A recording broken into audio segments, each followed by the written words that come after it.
puisque ça semble, comme la dernière fois, toucher assez mal. Puisque cette fois-ci, j'arrive à me faire entendre. Un peu plus. Bon, je vais faire mon mieux. Bonjour. Simonie, venez donc un peu plus près. Un peu plus près, on ne sait pas, ça peut servir à quelque chose tout à l'heure.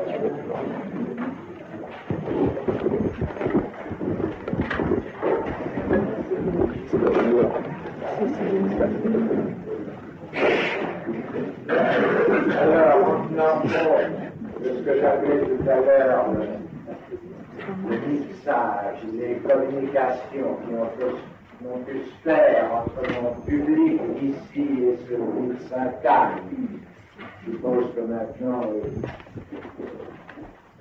ils sont unifiés. C'est le cas de le dire.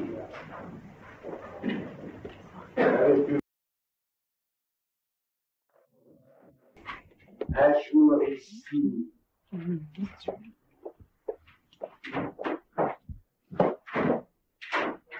d'un prédicat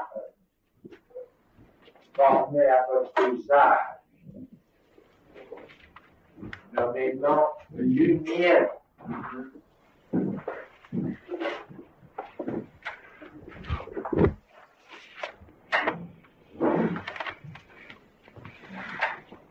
Nous sommes passés la dernière fois à Sainte-Anne, au terme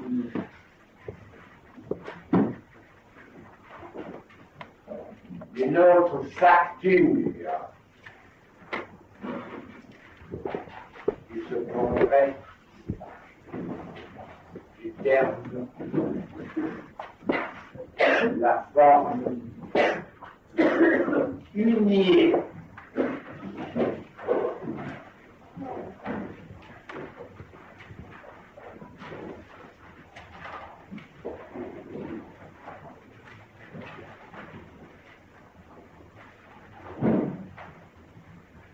Donc, je vous ai parlé, ce que j'ai avancé la dernière fois à Sainte-Anne, c'est le pivot qui se prend dans cet ordre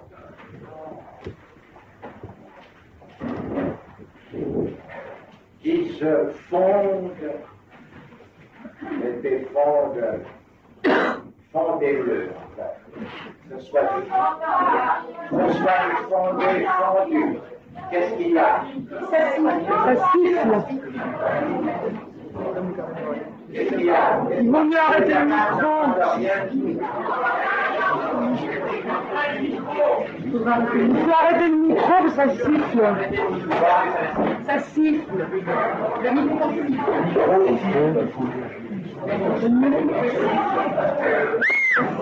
Ça siffle. Oui, oui. Oui.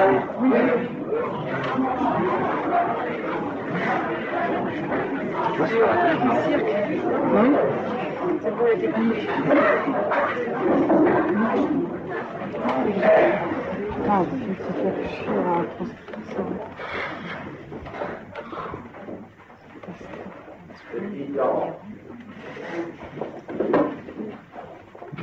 Cette lignée qui se fond et vous priez de se fonder soit ne paraissent pas trop fondamentales. Ce que j'appelais de laisser dans le fondu. Cette lignée qui se fond, il y en a un. Il en existe un qui dit que non. Ce n'est pas tout à fait pareil que de nier.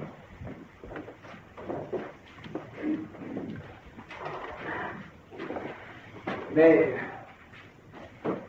cette forgerie du terme unier, comme un verbe qui se conjugue,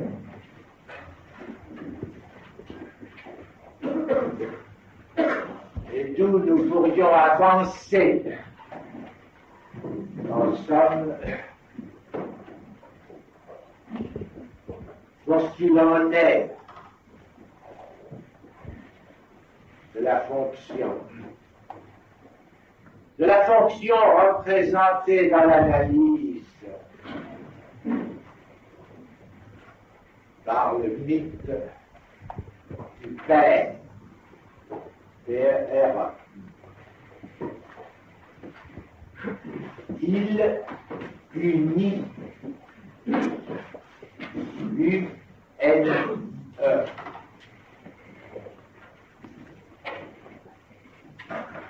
C'est ça,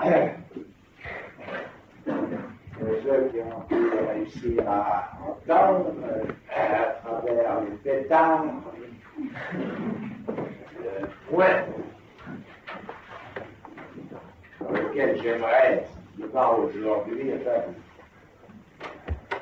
nous permettre, disons, d'accommoder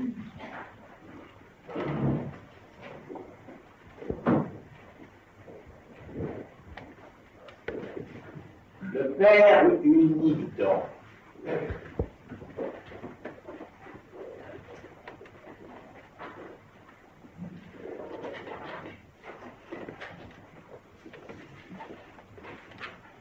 Dans le mythe,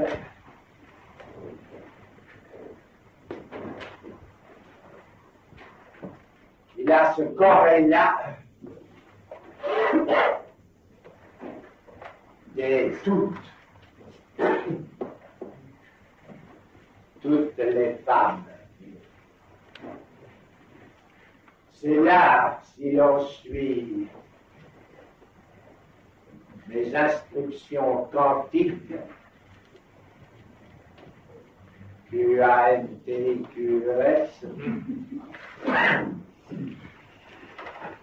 il y a lieu d'introduire une modification. Il les unit, certes, mais pas toutes, justement.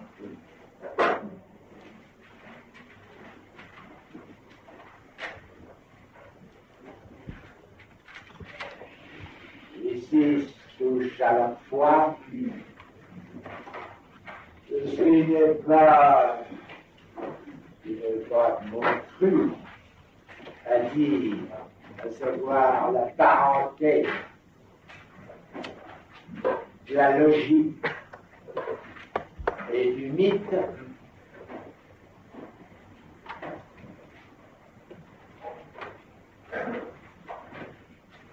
ça marque seulement que l'une puisse corriger l'autre.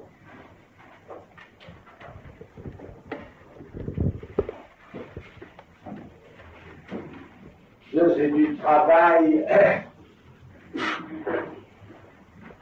qui reste devant nous. Pour l'instant, je rappelle, que avec ce que je me suis permis d'approximation du Père, avec ce que j'ai inscrit de l'Épater, vous voyez que la voix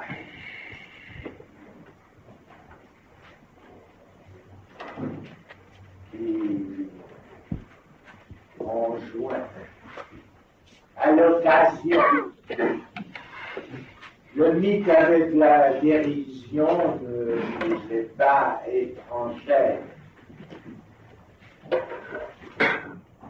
Ça ne touche en rien au statut fondamental des structures intéressées.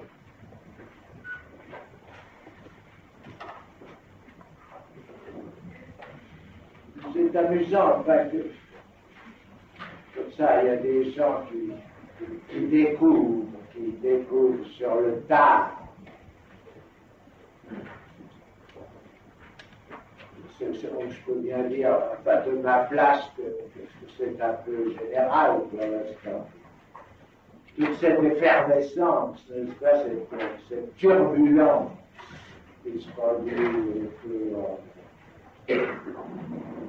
de termes comme le signifiant, le signe, la signification, la sémiotique, tout ce qui occupe pour l'instant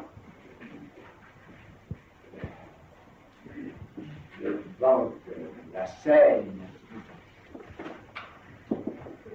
C'est curieux, les singuliers retards qui s'y montrent, une très bonne petite revue, enfin pas plus mauvaise qu'une autre, dans laquelle tu vois surgir, ça sous le titre de l'atelier d'écriture, un article, mon Dieu, pas plus mauvais qu'un autre, qui s'appelle L'agonie du signe.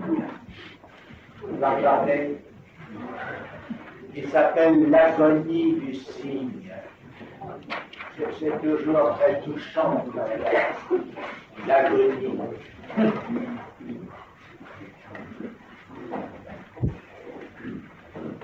Agonie veut dire lutte, mais aussi agonie veut dire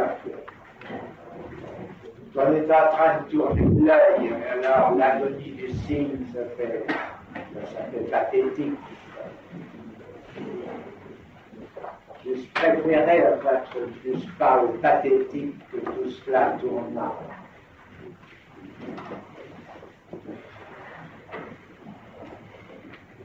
Ça part d'une invention charmante, de la possibilité de forger comme ça un nouveau signifiant qui serait celui de formidable. L'effet, c'est formidable. Et on commence par poser la question de quel peut bien être le statut de formidable. Moi, j'aime bien ça, d'autant plus que c'est quelqu'un qui, quand même, est très averti depuis longtemps d'un certain nombre de choses que j'avance et qui, en somme, au début de cet article, se croit obligé de faire l'innocent, à savoir hésiter à propos de formidable, à le ranger soit dans la métaphore, soit dans la métonymie, et dire qu'il y a quelque chose qui est négligé, donc, dans la théorie jacobsonienne. C'est celle qui consisterait à emboutir des mots les uns avec les autres. Mais il y a longtemps que j'ai expliqué ça, j'ai écrit l'instance de la lettre exprès pour ça, S sur petit s avec le résultat, parenthèse, effet de signification. Le déplacement, c'est la condensation, c'est très exactement la voie par où on est fait. On peut créer, ce qui est quand même un petit peu plus amusant et utile que formidable, on peut créer.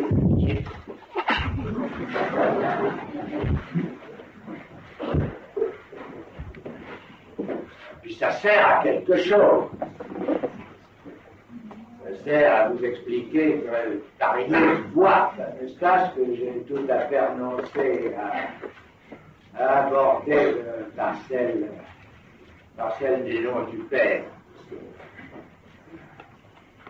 J'ai renoncé parce que m'en a empêché à un moment, et puis c'était justement les gens à qui ça aurait pu rendre service qui m'ont empêché.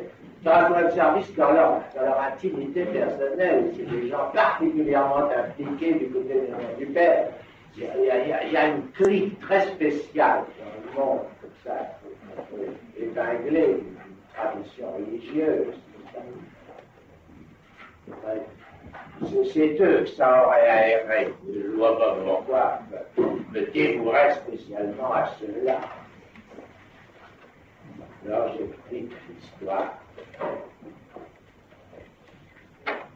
Que ce que Freud a abordé, comme il a pu justement, pour éviter sa propre histoire, Al-Shaddai en particulier, c'est le nom dont il se désigne, celui, non, ce type-là. Il s'est apporté sur les livres, puis il a fait quelque chose, de très propre en soi, un peu aseptique. Il ne l'a pas poussé plus loin, mais c'est bien là ce dont il s'agit. On laisse passer les occasions de reprendre ce qu'il dirigeait, ce qu'il préfère maintenant. Le psychanalyste soit à sa place dans son discours.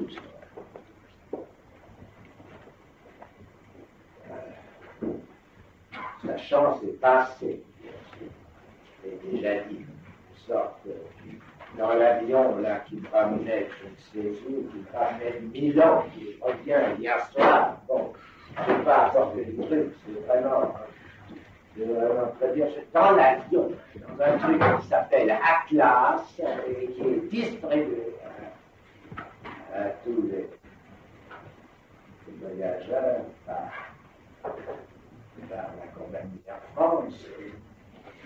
C'est un très très joli petit article. Heureusement que je ne l'ai pas, je l'ai oublié chez moi. Heureusement que ça m'aurait entraîné à vous en lire des passages, je les reviens dans le milieu comme dans un pays. Il n'y a rien dans le milieu comme ça. Enfin, il y a des psychologues, et les psychologues de la plus haute volée, n'est-ce pas, qui s'emploient aux Amériques à faire des enquêtes sur les rêves, parce que on les enquête, n'est-ce pas? On enquête et on s'aperçoit enfin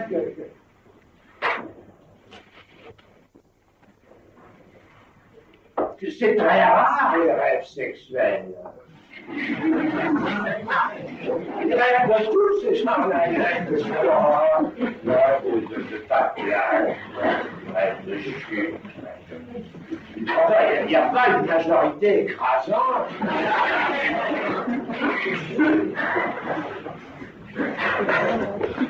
Il résulte, comme ce qui est la conception générale, nous dit-on dans ce texte, de la psychanalyse,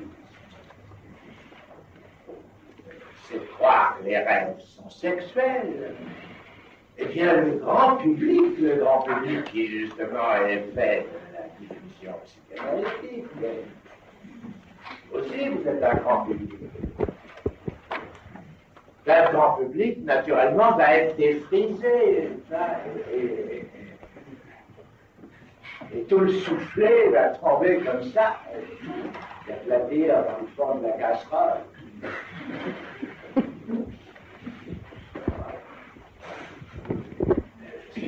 C'est quand même curieux, en fait, que personne, en somme, dans ce grand public supposé, car tout ça, c'est de la supposition. Enfin, c'est vrai que une certaine résonance fait que les rêves, c'est ce qu'aurait dit Freud, qu'ils étaient tous sexuels. Il n'a jamais dit ça, justement. Jamais ça. Il a dit que les rêves étaient des rêves de désir.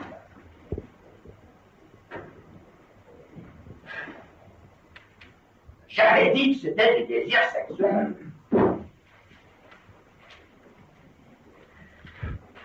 On comprend le rapport qu'il y a entre le fait que les rêves soient des rêves de désir et cet ordre du sexuel qui se caractérise par ce que je suis en train d'avancer, parce qu'il m'a fallu le temps pour l'avancer, pour ne pas jeter dans le désordre dans l'esprit de ces charmantes personnes, n'est-ce pas,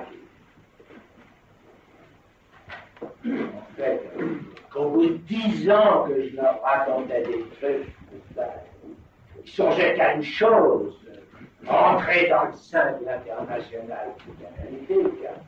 Tout ce que j'avais pu raconter, c'était bien sûr des beaux exercices, des exercices de style. Eux étaient dans le sérieux. Le sérieux, c'est l'international.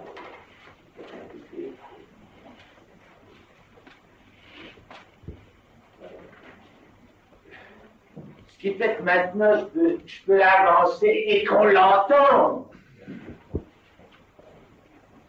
Qu'il n'y a pas de rapport sexuel. Et c'est pour ça qu'il y a tout un ordre qui fonctionne. À la place où il y aurait ce rapport. Et que c'est là, dans cet ordre,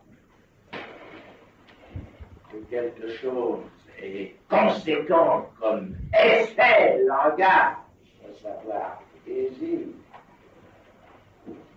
Et qu'on pourrait peut-être avancer un tout petit peu et penser, comme Freud disait que le rêve, c'est la satisfaction d'un désir. Satisfaction dans quel sens? Moi, je pense que j'en suis encore là. Que personne, que tous ces gens qui se butent, à embrouiller ce que je dis, à en faire le bruit. Personne ne s'est encore jamais avisé d'avancer cette chose qui est pourtant la stricte conséquence de ce que j'ai avancé. Que j'ai articulé de la façon la plus précise. Si mon souvenir est bon, en 57. Même pas, en 55. À propos du rêve de l'injection d'Irma. J'ai pris pour montrer comment on traite un texte de Freud. Alors, il a expliqué ce qu'il y avait d'ambigu, que ce soit là, justement. Mais pas du tout dans l'inconscient, au niveau de ses préoccupations présentes, que Freud interprète ce rêve de désir.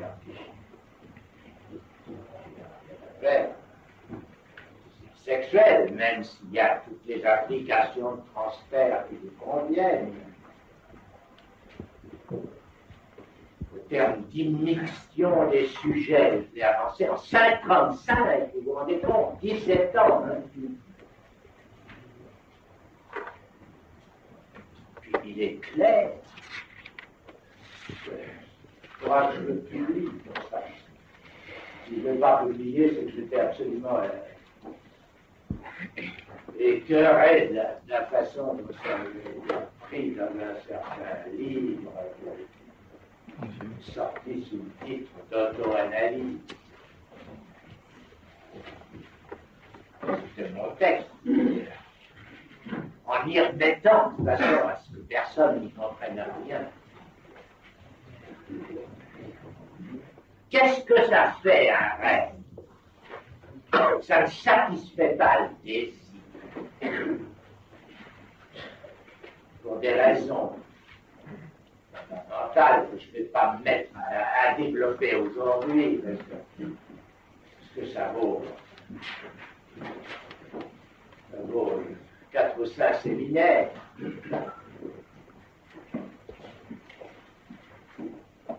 Pour la raison qui est simplement celle-ci, et qui est touchable, et que Freud dit, que le seul désir fondamental dans le sommeil, c'est le désir de dormir. Vous avez jamais entendu ça? Très bien. Moi, c'est dans Freud.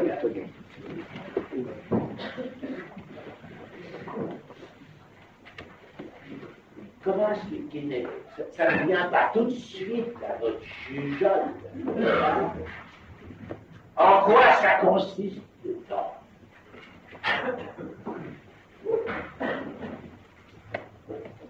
Ça consiste en ce qui dans la tétrade, semblant la vérité, jouissante. Et le plus de jouir. Il ne faut pas que je leur ai fait vos tableaux, non? Il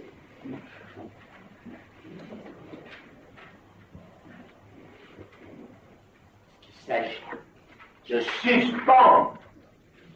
C'est pour ça que c'est fait le sommeil. N'importe qui n'a qu'à regarder un animal dormir. On va l'apercevoir. Il s'agit de suspendre justement cet ambigu qui a dans le rapport au corps avec le père, de jouir. S'il y a possibilité que ce corps accède au jouir de soi, c'est bien évidemment partout, c'est quand il se cogne.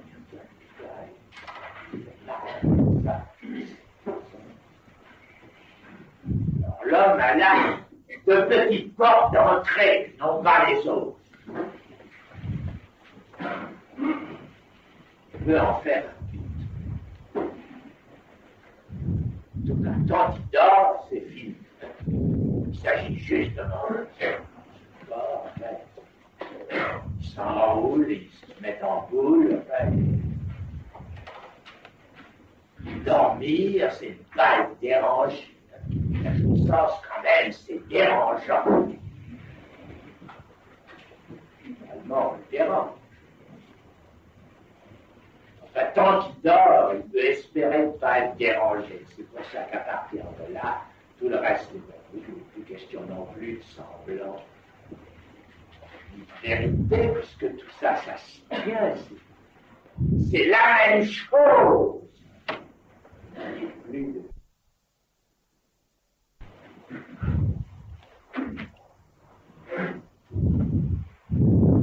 Seulement voilà, ce que Freud dit, c'est que le signifiant, lui, continue pendant ce temps-là à cavaler. Hein? C'est bien pour ça que même quand je dors, je prépare mes séminaires. Monsieur Poincaré est très fonction de ça. Est-ce qu'il y a une pollution? Qui vient de dire?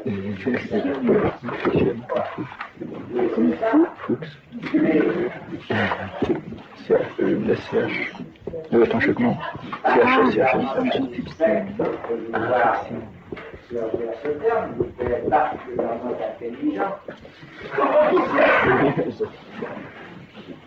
Je me suis déjà réjoui publiquement que une de mes analysés, par là, une personne particulièrement sensible, et parler en effet à propos de mon discours de pollution intellectuelle. C'est une dimension très fondamentale, voyez-vous, la pollution. Je ne saurais pas probablement pousser les choses jusque-là aujourd'hui, mais vous avez l'air tellement fiers d'avoir fait surgir que je soupçonne que vous ne devez rien y comprendre. Puisque c'est à la figurez-vous, le monsieur qui croyait avoir fait là un coup d'éclat peut s'accomplir dans le sens de ce que j'ai à avancer. C'est à savoir que la pollution caractéristique dans ce monde, c'est très exactement l'objet dont l'homme, et vous aussi, prenez votre substance, et que c'est de devoir de cette pollution qui est l'effet le plus certain sur la surface de devoir en fait, en son corps, en son existence d'analyse, représentation, il y regarde. Les chers petits en sont malades. Je dois vous dire, je ne suis pas non plus moi-même dans cette situation mise à l'aise.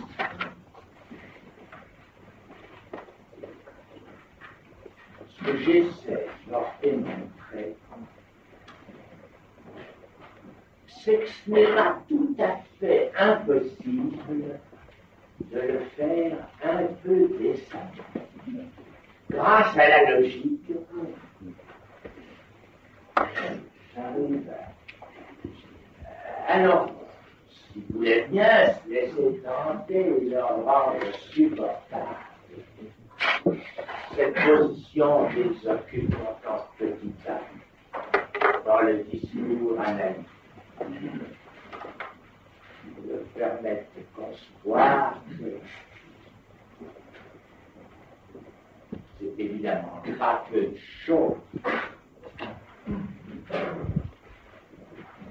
que élever cette fonction à cette position semblable est la position clé dans tout le discours.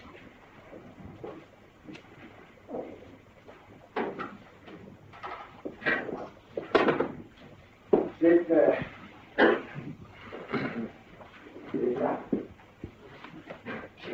ça de ce que j'ai toujours essayé de faire sentir comme la résistance, et elle n'est trop compréhensible de l'analyste a vraiment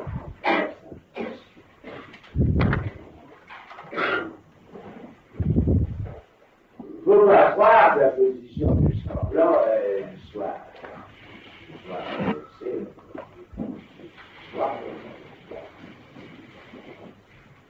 elle n'est vraiment tenable au niveau du discours scientifique pour une simple raison, une place classe qui est portée à la position du commandement est quelque chose de tout à fait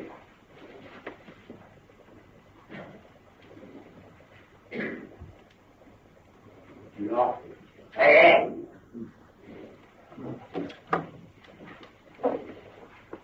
Entends, tout ce que nous disons réel, c'est la pratique, c'est la forme. Autrement dit, c'est la façon dont il est le sujet. Parce que dans le discours scientifique, c'est le grand texte de Starek qui l'a connu à la position clé, ça tient. Dans le discours universitaire, c'est le savoir.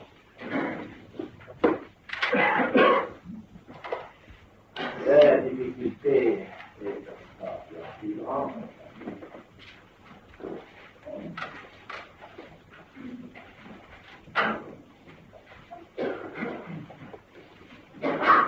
À cause d'une espèce de court-circuit, parce que pour faire semblant de savoir, il faut savoir faire semblant.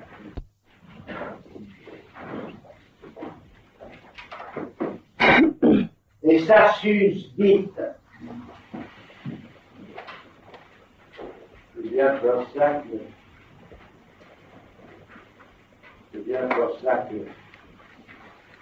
j'étais là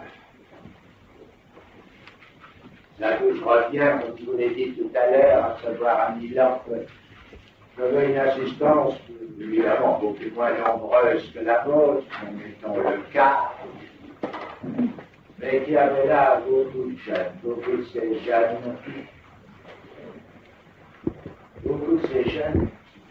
qui sont ce qu'on appelle dans le mouvement. Il y avait même un personnage tout à fait respectable et d'une assez haute stature qui se trouve en être là-bas le représentant. Sait-il ou sait-il pas, on m'a dit qu'il était là qu'après, je n'ai pas pu l'interroger, sait-il ou ne sait-il pas qu'en étant là dans cette pointe, ce qu'il veut, c'est comme tous ceux qui ont désir d'intéresser un peu par ce mouvement, c'est redonner les discours universitaires, ça, alors, on a dit qu'il dit aux unités, alors, il voudrait qu'on sache un peu mieux comment faire semblant de savoir. C'est ça qu'il dit. Là, en effet, c'est respectable, les bourgeois pas. Discours universitaire,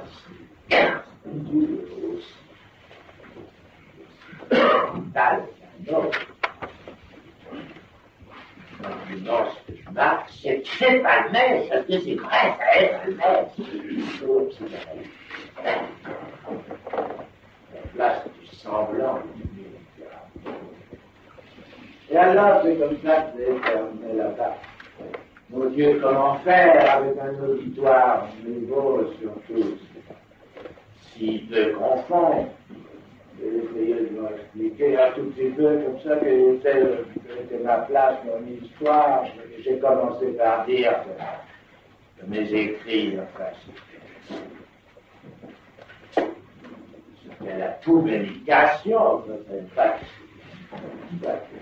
je crois que là-dessus, c'est il y avait quand même. Et alors là, mon séminaire, bien sûr, comment leur faire comprendre que j'étais forcé tout de suite de leur avouer.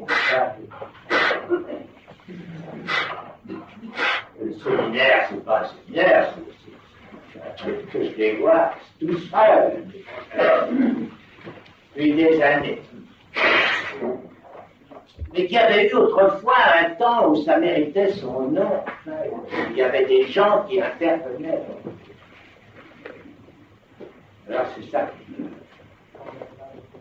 qui est hors de moi de d'être forcé d'en venir là. Et comme sur la route du retour, quelqu'un me pressait pour me dire ah ben, comment est-ce que c'était au temps où c'était comme un séminaire. Bon, je dis aujourd'hui, je vais leur dire pour l'avant-dernière fois que je vous vois, toi, on n'est pas de bon Dieu, quelqu'un vient de dire quelque chose là-dessus. J'en lettre. Monsieur Recanati, je ne vous raconte pas l'histoire, hein, pour l'instant.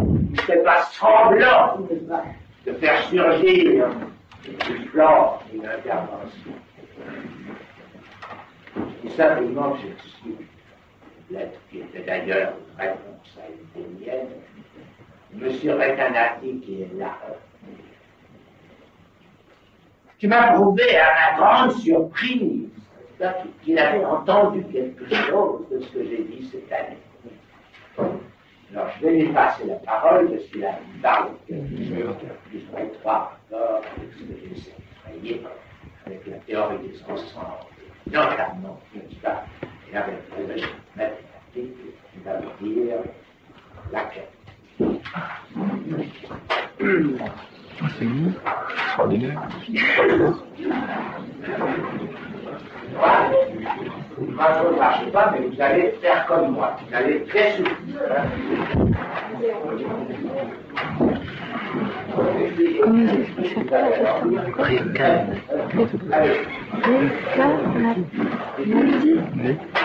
Comme ça?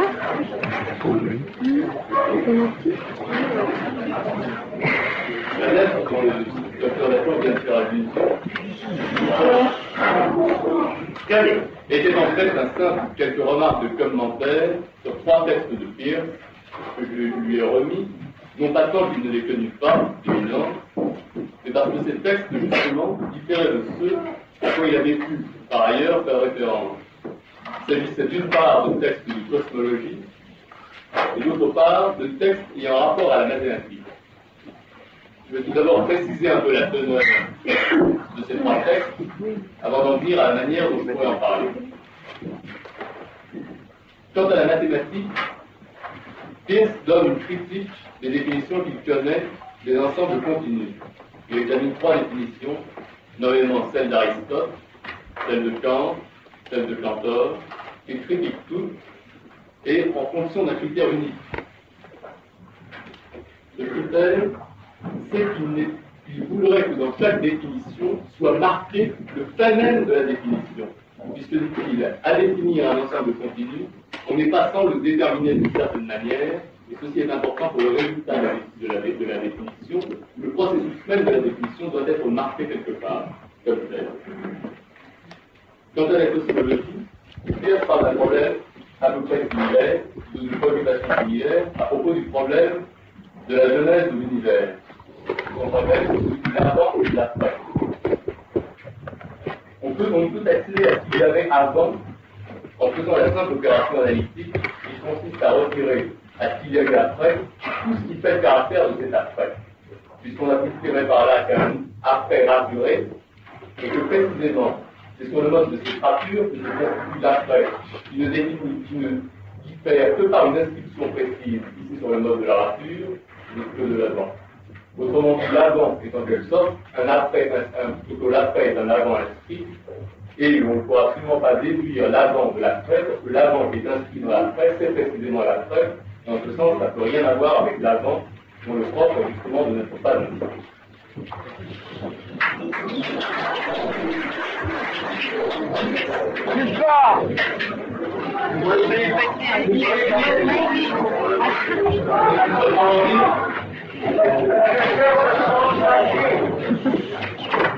Autrement dit, c'est l'inscription qui compte.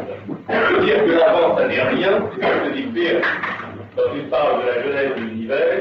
Avant, il n'y avait rien, mais ce rien, c'est quand même un rien spécifique, plutôt justement, il n'est pas spécifique, parce que de toute façon, il n'est pas inscrit. Et on peut dire que tout ce qu'il y a eu après, c'est rien non plus, mais en comme rien, c'est inscrit. Ce non-inscrit en général, il va retrouver un peu partout, mais pas seulement dans la cosmologie, Peirce s'appelle le potentiel. Et c'est ça, je vais dire quelques mots maintenant. Nous avons ce fait, nous doit quand même dire le potentiel. Et avant de se faire, je voudrais dire quelques mots sur ma position ici, qui est évidemment paradoxale. Puisque je suis spécialiste évidemment de rien et pas plus de Peirce que d'un autre, et que tout ce que je vais dire sur cet auteur, sur d'autres, que je vais parler d'autres, sera ce que je peux reprendre au discours de quelques acteurs à tout. À ce titre, dans ma parole même, je conserve mon statut d'auditeur. Et comment cela est possible, justement, à l'expliquer dans mon discours à moi, que le fait d'avoir écouté. Ceci pose le problème à qui m'adresser. Car l'évidence, si je m'adresse à ceux qui, comme moi, ont écouté, ça ne leur servira à rien. Et si je m'adresse à ceux qui n'ont pas écouté, je n'inscrirai le rien, je ne pourrais qu'inscrire le rien dans mon écoute, et permettre par là une élaboration, qui évidemment s'en servira dans sa suite, mais qui n'aura rien à voir avec le rien pur qu'il a fait connu. En l'occurrence, ça ne changera rien. Mais c'est pas parce que mon intervention d'auditeur ne dérange rien, que je peux effectivement représenter l'auditoire. Puisque somme toute, toutes les interventions d'Aristote ne sont supposées dans le discours de Parménide. Et que justement, le plus vite c'est terminé, le mieux c'est généralement, quant aux interventions d'Aristote. Plutôt pour qu'il puisse lui-même tenir un véritable discours, il faut qu'à son tour, il est un auditeur muet, à qui il a fallu plus s'identifier, qu'est-il que l'autre Aristote, dans la métaphysique, dit nous platonicien, car c'est après Platon a parlé, ou si on veut après Parménide a parlé pour l'autre, il peut lui-même commencer à le faire. Tout ici paradoxe, mais comme ce paradoxe n'est pas mon fait, je laisse au docteur Lacan de lui commencer après, parce que je n'en peux rien dire quant à moi.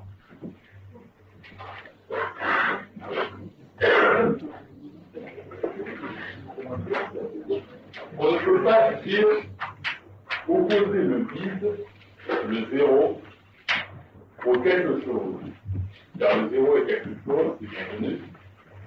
Le vide représente quelque chose, et puis ensuite il fait partie de ces concepts secondants, concepts importants chez Peirce, et que je reverrai un peu dans la suite. Il n'est pas une monade, comme vide inscrit, mais il est relatif.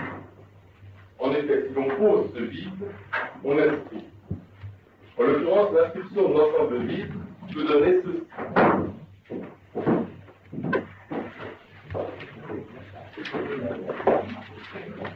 Allez.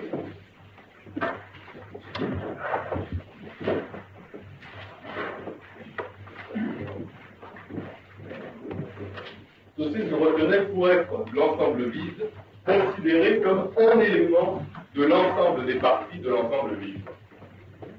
Donc, si le vide se constitue comme 1, et si on voulait répéter un peu l'opération et faire l'ensemble des parties de l'ensemble des parties de l'ensemble vide, on aurait vu quelque chose comme ça.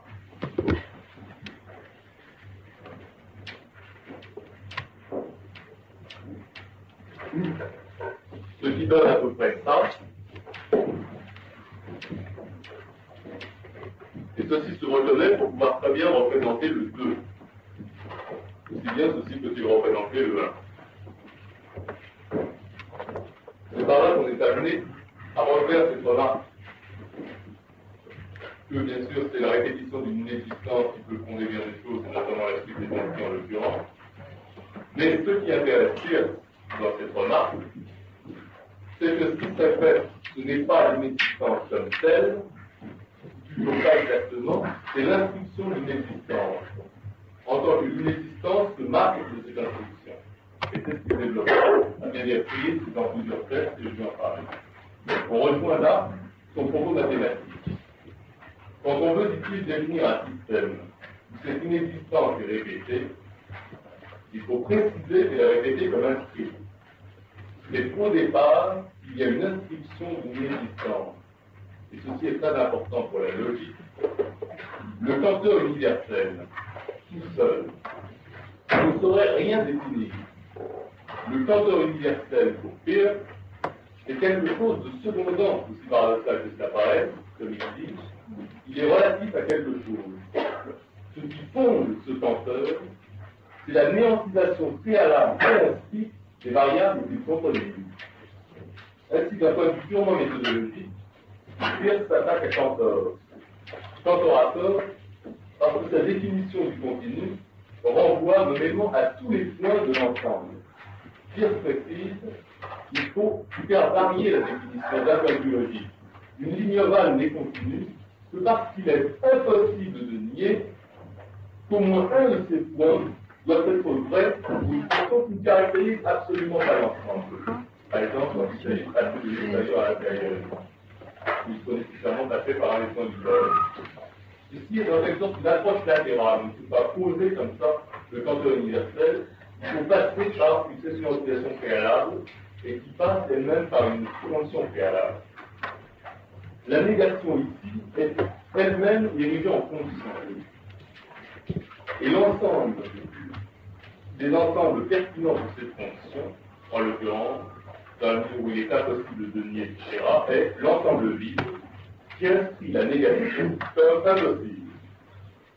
Le même type d'exemple pourrait être pris en topologie éventuellement.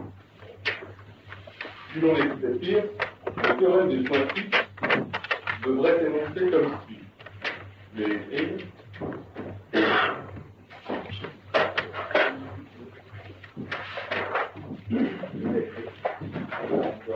Donc,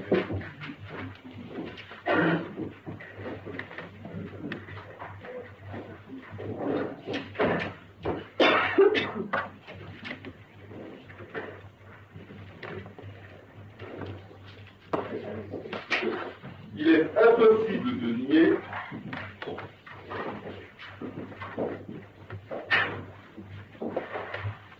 que dans une déformation d'un disque sur son bord, au moins un point échappe à la déformation qui l'autorise par le fait même d'y échapper.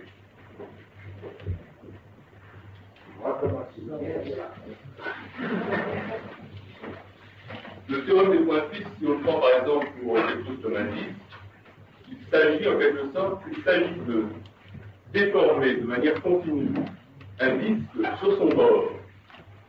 Il est certain, et c'est donné comme théorème, qu'au moins un point du disque échappe à la déformation, c'est-à-dire reste fixe, et que c'est par le fait qu'il y a ce point qui reste fixe qu'on peut effectuer la déformation générale. Sans quoi ce serait pas possible, et si c'était, il y a évidemment contradiction. Disons qu'il y a une liaison très nette entre ce point qui échappe à la fonction qui l'autorise et la fonction elle-même. Ça, c'est un théorème démontré. Démontré. D'autre part, ce symbolisme, vous pouvez peut-être le connaître. Comment il est symbolisé par ce qui n'existe plus, ce n'est pas une formule qui est très très en somme. Peut-être que quelqu'un respire comme ça, il existe une telle qui dit qu'il n'y a pas de et de X, il n'y a pas d'existence de X, telle que il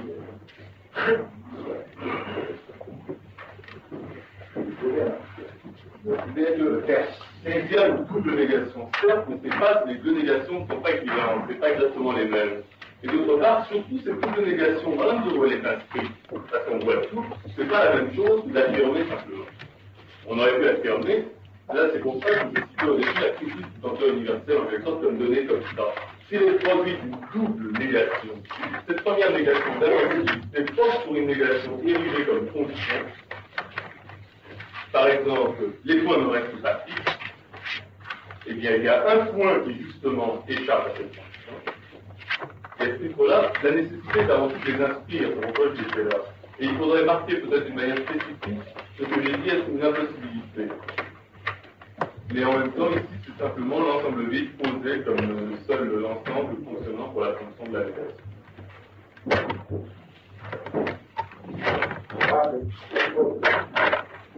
C'est ceci, c'est que la barre portée ici les deux chacun comme il est un parfait. Un il parfait.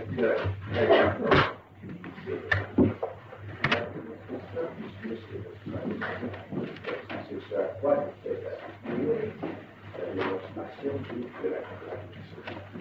Il s'agit en somme de savoir pourquoi, en mathématiques, il est reçu qu'on puisse fonder, mais seulement en mathématiques.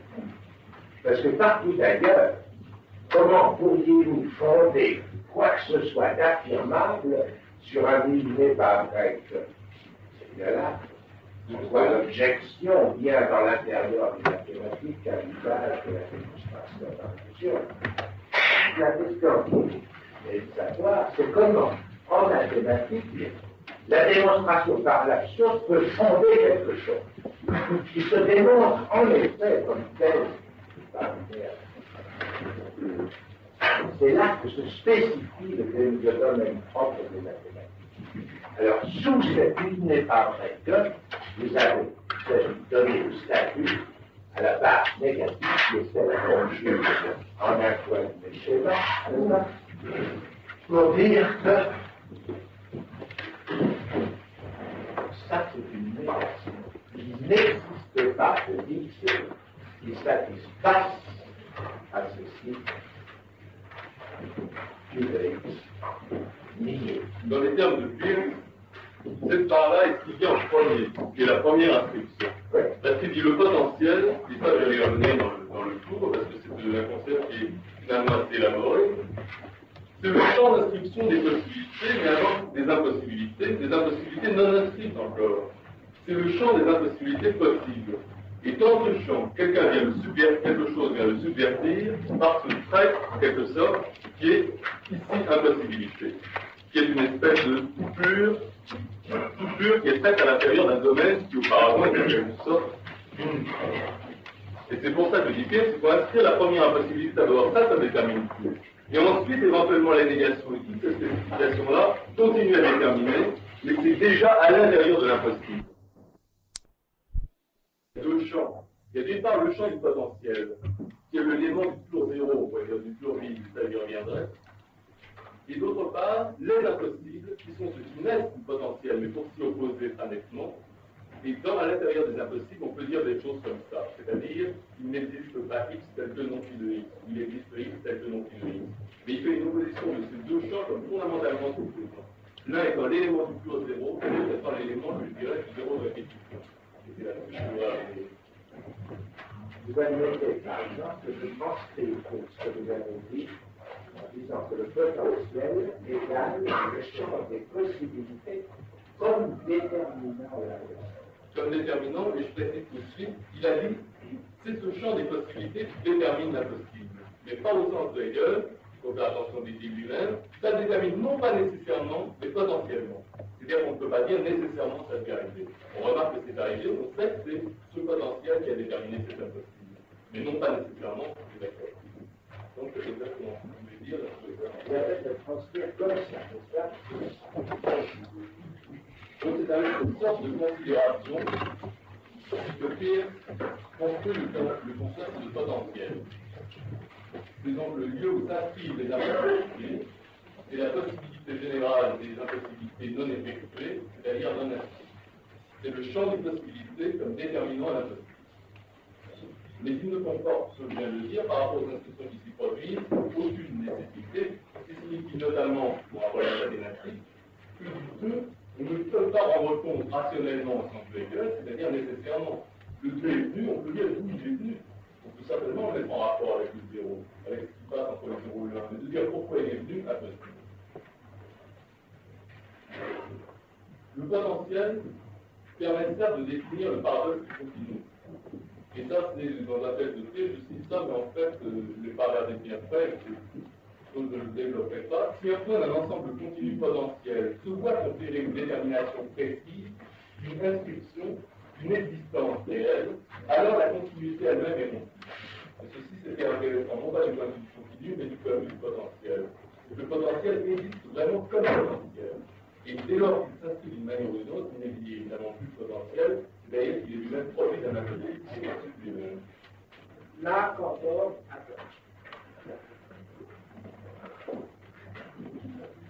Pour ce qui est de la cosmologie, le zéro absolu, le pur néant, comme dit, est différent du zéro qui s'appelle dans la suite des entiers.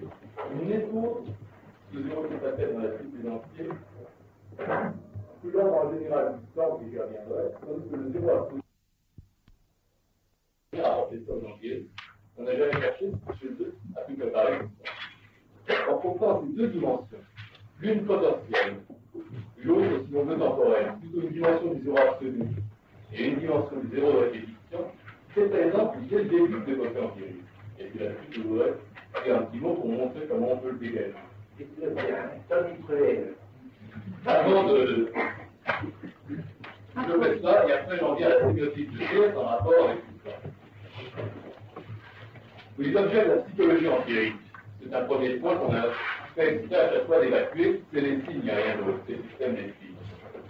Il s'agit d'une extension, on peut dire, du système quaternaire de Port-Royal, tel que sommes tous sociaux aussi, on est une extension à la limite.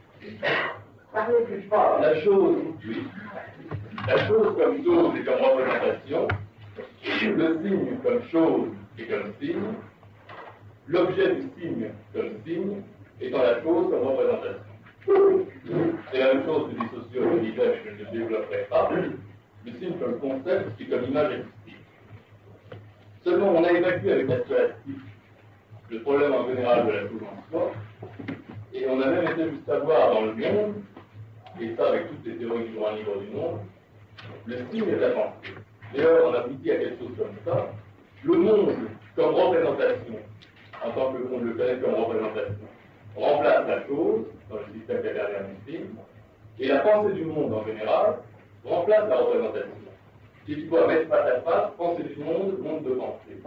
Or, il est évident que la pensée du monde et le monde de pensée, qui diffèrent peut-être par certains côtés, c'est la même chose.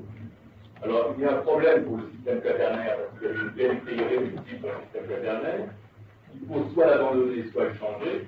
Et on sait que il abandonne en justement établissant une identité entre la pensée du monde et le monde de la pensée. Dans la logique, il le change.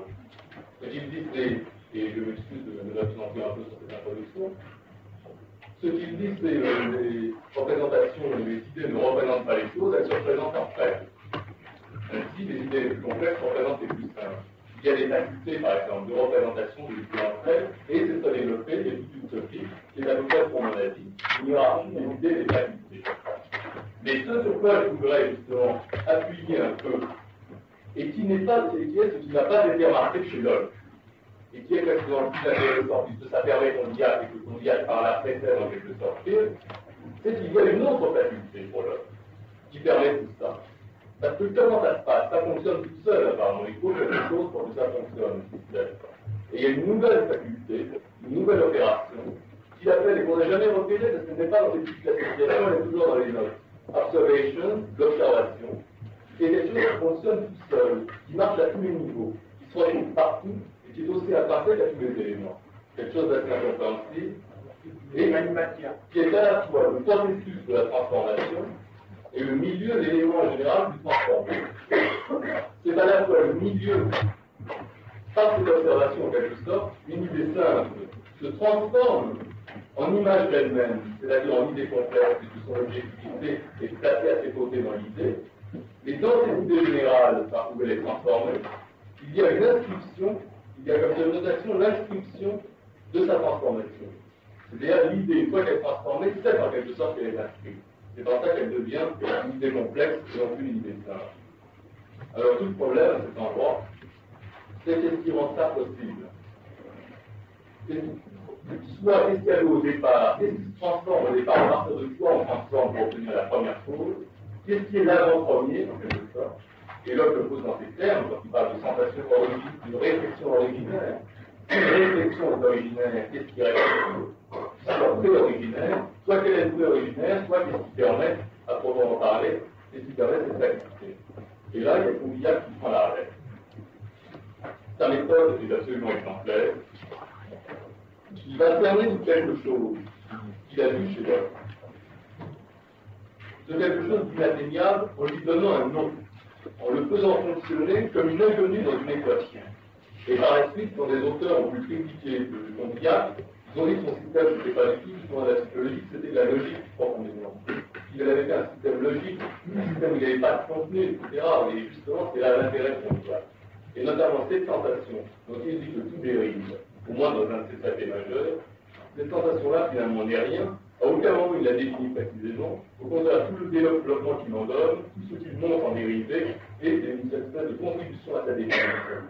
Mais ce qui permet à proprement parler de tout le reste en dérive, tout ce qui à proprement parler des attributs de la sensation, tout ce qui permet cette attribution, c'est ce qu'il indique comme l'élément zéro, qui est toujours donné au départ, toujours donné dans la sensation, et dont il fait, et on va s'interroger avec lui.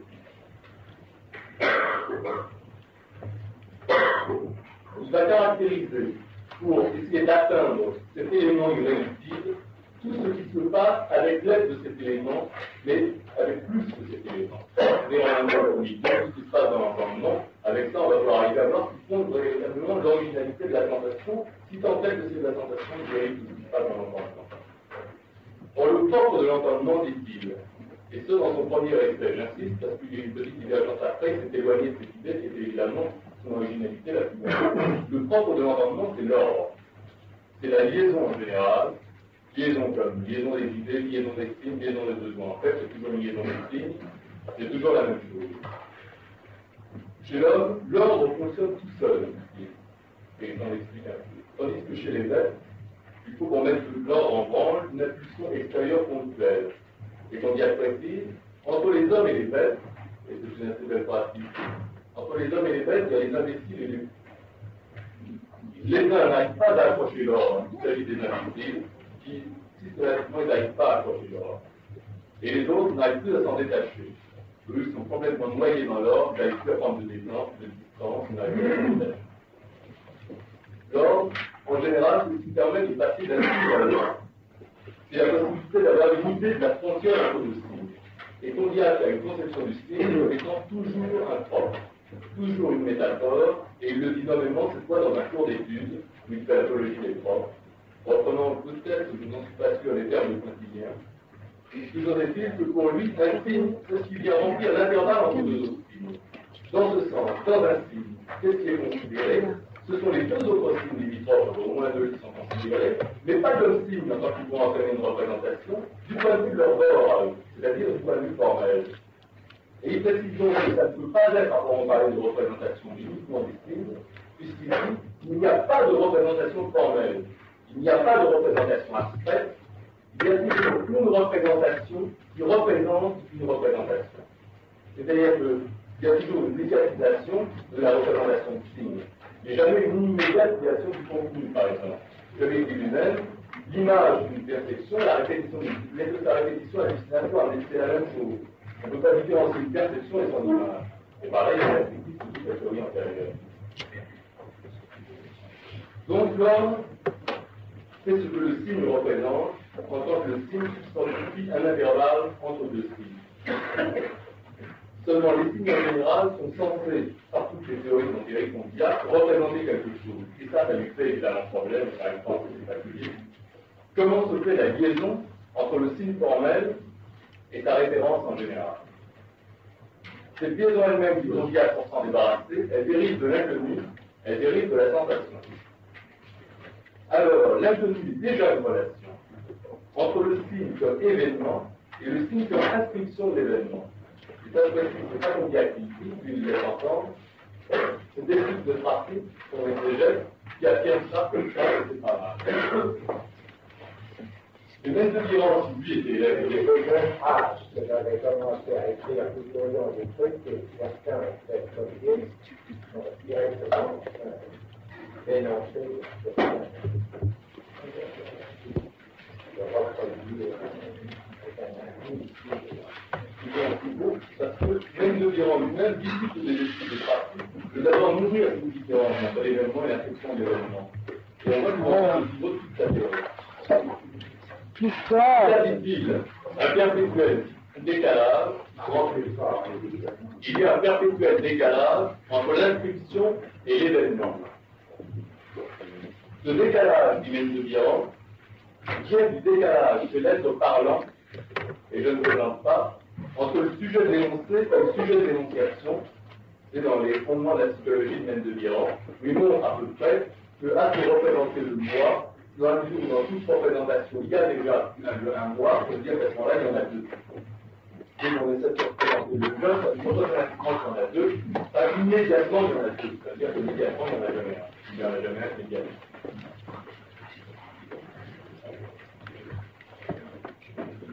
Pour qu'on y a l'ordre des signes, en tant que l'ordre des signes et l'ordre de ce décalage, a comme modèle l'espace physico-dimensionnel du temps.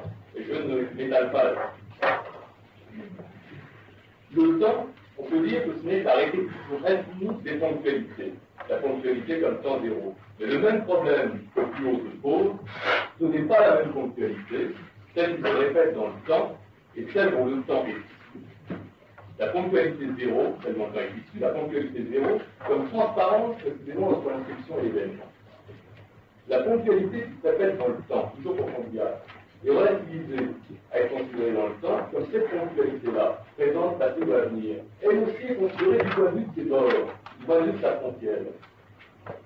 Le temps plutôt qu'une série de ponctualités, et donc la série des frontières à faire ponctuelles, en tant que la frontière est justement le pointage des bords respectifs de deux ponctualités ou de deux signes.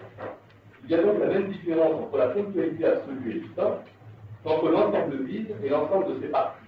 C'est l'inscription du zéro qui est l'élément de celui-ci, de même que c'est l'inscription de la ponctualité qui est l'élément du temps. Ainsi, il y a une faille qui est donnée au départ, et que M. Guirand essayait peut-être le mieux de faire. Le système des signes n'est que la répétition infinie de cette faille.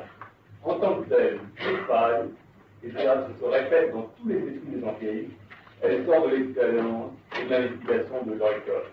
C'est-à-dire qu'on n'en parle pas. On dit à tous, c'est-à-dire qu'il rarement parle de la nature humaine à un moment. En disant, je me demanderais bien comment au début ça se fait, cette relation, cet ordre. Pourquoi, puisque justement il est raté, l'ordre de l'inscription et l'événement, pourquoi, puisque c'est raté, puisque ça ne colle pas, pourquoi quand même ça existe? Pourquoi il y a une inscription de ce qui n'est que du zéro? C'est évidemment son problème, et à ce moment-là, il répond après avoir fait un petit morceau par jour, j'en sais rien, c'est la nature humaine. C'est cette faille en général permet l'automaticité du système de signes, selon Condillac. Donc il a dit le système de signes, là, ça marche tout seul. Tandis que dans son traité des animaux, il raconte des tas de trucs pour montrer comment chez les bêtes, il y a également un système de signes, et donc il est la dépendance de tous les objets extérieurs, la dépendance de tous les oubliés. Vous rejoignez par là la sémiotique de Peirce, dont on était parti. Peirce s'appelle phanéron, du mot grec phanéron, l'ensemble de tout ce qui est présent à l'esprit, c'est-à-dire à peu près le sens de phanéron, réel ou pas, immédiatement observable. Il parle de là, décompose les éléments de phanéron. Il y a trois éléments dans le phanéron indissociables, qu'il appelle, d'une part, ce qu'on pourrait traduire par le pigment, la monade en général, je crois qu'il emploie le mot monade, pardon, élément complet en lui-même.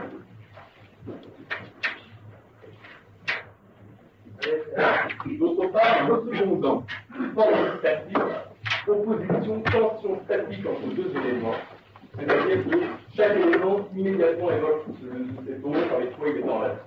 Et c'est en vecteur un ensemble absolument indissociable. Et le plus important, c'est le tertian, élément immédiatement relatif, à la fois un premier et un troisième.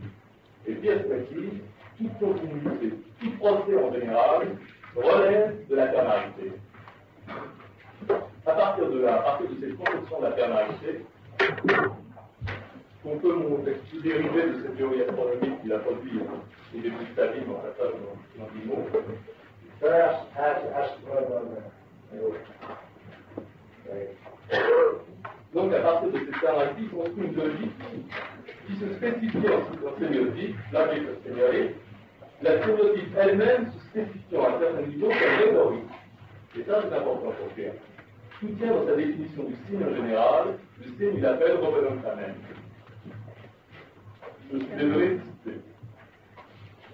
C'est quelque chose de Robenontamen qui, pour quelqu'un qui a lieu d'une autre chose, d'un certain point de vue, ou d'une certaine manière. Là-dedans, il y a 4 éléments.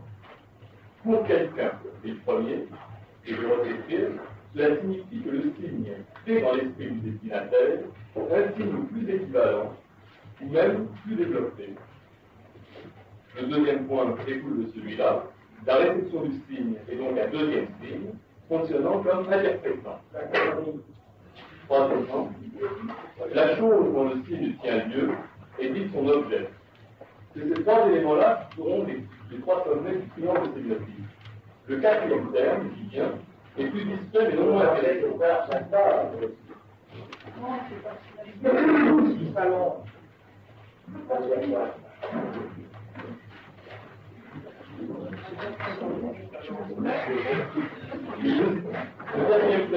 Le quatrième terme plus discret, c'est ce que Peirce appelle le ground. Le signe tient lieu de l'objet, non absolument, mais en référence à une espèce d'idée appelée le ground, c'est-à-dire le sol, le fond de la relation du signe et de l'objet. Ces 4 termes d'un ensemble définissent 3 relations. Et ces 3 relations sont les objets respectifs des 3 branches de la sémiotique. Première relation, la relation signe-fond, signe-ground. C'est la grave mercure spéculative, je dirais. Il s'agit de reconnaître, parce qu'on n'a pas inventé la grammaire spéculative il y a quelques années, il s'agit de reconnaître ce qui doit être au vrai du signe pour avoir un sens, l'idée en général, et la focalisation du Robenontamen sur un objet déterminé selon le ground ou le point de vue. On voit donc que la signification s'enlève en quelque sorte sur un fond différencié. Et que le ground, la détermination du ground, c'est presque la détermination du premier potentiel qui détermine un objet. Tout ceci sur du potentiel. C'est-à-dire que le ground en général, c'est déjà le potentiel. De même, le Robenontamen est par rapport à son fond la détermination d'un certain point de vue qui commande le rapport à l'objet. Le ground est donc l'espace préliminaire de l'inscription. La deuxième représentation, la deuxième relation, Robenontamen-objet, c'est le domaine de la logique pure pour Peirce. C'est la science de ce qui doit être vrai du Robenontamen pour qu'il puisse tenir lieu d'un objet. La troisième, la plus importante, pour ce que nous venons ici, c'est la relation entre le Robenontamen et l'interprétant. que Peirce appelle, avec génie, la rhétorique pure, qui reconnaît des lois, ça fonctionne au niveau des lois, selon lesquelles un signe donne naissance à un autre signe qui se développe, selon le cursus des interprétants qu'on va voir. Et cette question de la rhétorique pure, Peirce l'aborde à l'aide de son triangle stéréotype.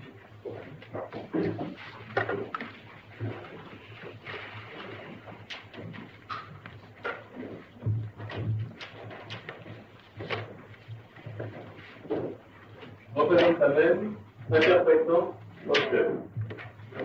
Je vais préciser chacun des termes pour qu'on s'y mieux. Miroir. Je suis Peirce pour ce qui est de cette relation. Le représentamen premier a une relation finitive à un deuxième, l'objet. L'objet est donc deuxième, le signe est donné d'abord. Mais cette relation peut déterminer un troisième, l'interprétant, à avoir la même relation à son objet que lui-même entretient. Autrement dit, la relation de l'interprétant avec l'objet est commandée à être, la relation du représentamen avec l'objet, à être la même relation. La même au point de vue de l'ordre, mais différente cependant. Différente, c'est-à-dire plus spécifiée. C'est-à-dire d'une certaine manière qu'on a un peu réduit le champ de possibilité de ce signe multipliant. Et comme ça continue à l'infini, on le réduit de plus en plus, on va voir ça. Le ground est absent ici. Il détermine la relation du représentamen à l'objet lui-même. Et la représentation du représentamen à l'objet détermine comme répétition la relation du représentant à l'objet, qui détermine comme répétition elle-même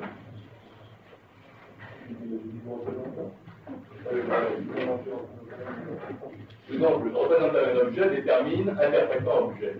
Et d'une certaine manière, on peut dire, Peirce le dit, que l'objet de la relation entre l'interprétant et l'objet, ce n'est pas exactement l'objet qui est objet de l'interprétant, c'est l'ensemble de cette relation. C'est-à-dire, d'une part, que tout ça, c'est l'objet de ça, et d'autre part, ça doit répéter ça. Ça doit le répéter en général dans la forme et l'avoir pour objet. Donc, on va prendre un exemple, puis on va prendre un exemple.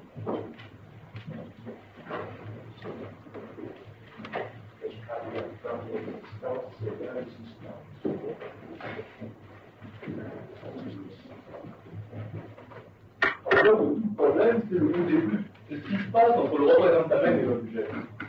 Donc, justement, il est impossible de rien dire de ce qui se passe là-dessus, impossible de revenir de ce qui se passe là-dessus. Puisqu'on sait que ça, ce qui se passe là-dedans, entre les deux, ça entraîne tout le reste, je vais finir par inscrire le reste, parce que ça continue à l'infini. Mais on veut savoir, pour que ça ait du sens, le processus de signification, il se fait à partir de là.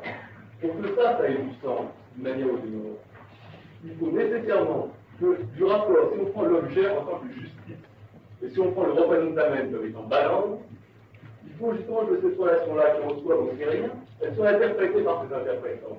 Ces interprétants pourraient être n'importe quoi, ça pourrait être égalité. Et à ce titre-là, la relation générale de l'interprétant à ici va être elle-même interprétée par un deuxième interprétant. On pourra mettre le ministre, on pourra mettre ce qu'on voudra, et ça continue sans arrêt. C'est-à-dire qu'au départ, il y a un tout qui est donné, c'est qu'il y a une espèce de point, un point qui est choisi à l'intérieur d'un point différencié, et à partir de là, il y a une tentative d'exhaustion absolument impossible de fond, à partir d'un premier écart qui est donné dans le Le triangle sémiotique, on le voit, c'est très clair, reproduit la même relation kernel que vous aviez cité à propos des armoiries des Borromée. C'est-à-dire, avec Peirce, je ne dis pas les armoiries des Borromée, mais ils ont fait les mêmes termes, les trois pôles sont liés par cette relation, d'une manière qui n'admet pas de relation duelle multiple, mais d'une triade réductible. Je le cite, l'interprétant ne peut avoir une relation duelle à l'objet, mais à la relation que lui commande celle du signe-objet, qui ne peut avoir cependant identique, mais dégénéré.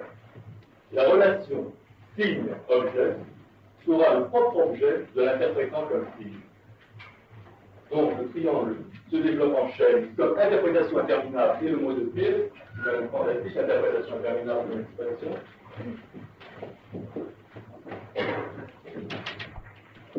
Etc.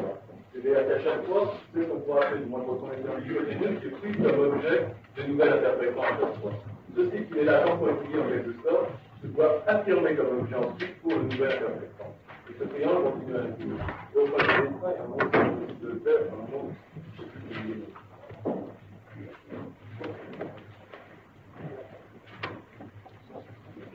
pour l'exemple que j'ai pris, la relation égalité-justice est de même ordre que la relation balance-justice, mais ce n'est pourtant pas la même. Égalité dit non seulement justice, mais aussi le rapport balance-justice. Alors pour revenir à l'autre, par exemple, on voit que justement, ceci est pris comme objet d'une interprétation, mais ce qui est nouveau en quelque sorte dans le point de vue terminal, dans le résultat de l'interprétation, c'est que l'inscription de l'objet y est marquée comme tel. Parce que justement, le rapport en général balance-justice est mis à côté de l'objet lui-même, savoir justice. Quel est le modèle du processus d'éducation en tant qu'il est interminable? C'est un premier écart. Celui qui est donné par un premier trait à l'intérieur du ground représente la même objet.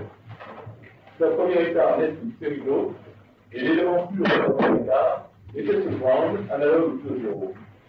Ici encore surgit la double fonction du biais. Donc, je ne vais pas continuer parce qu'il y aurait peut-être des tas d'exemples à prendre, et ça aussi bien un peu partout dans qu'un peu partout dans toutes les théories. La techno-empirique, on aurait pu prendre un peu n'importe quoi. Vous avez notamment fait un de et vous me donnez pour on peut multiplier ces exemples, mais ce ne serait que s'en tenir au commentaire. Lacan a dit que son discours permettait de redonner naissance au discours plus ancien. C'est certainement le premier truc qu'on peut en tirer. Et le repérage de ce qui s'est produit en général comme playage sous la plume de pièce par exemple, c'est encore que l'inscription de ce qu'on fait jusque-là producteur, jusque-là, jusqu'à pièce, jusque-là du 0, et là on suit la finie, c'est la suite, ainsi de suite, il s'agit de faire ça.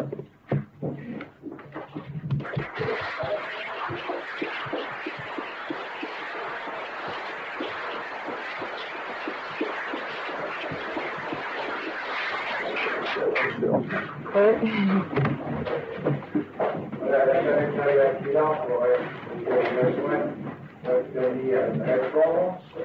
Je trouve que celle que je viens d'obtenir est pas suffisamment satisfaisante parce que c'est difficile pour aujourd'hui dans sa critère aussi.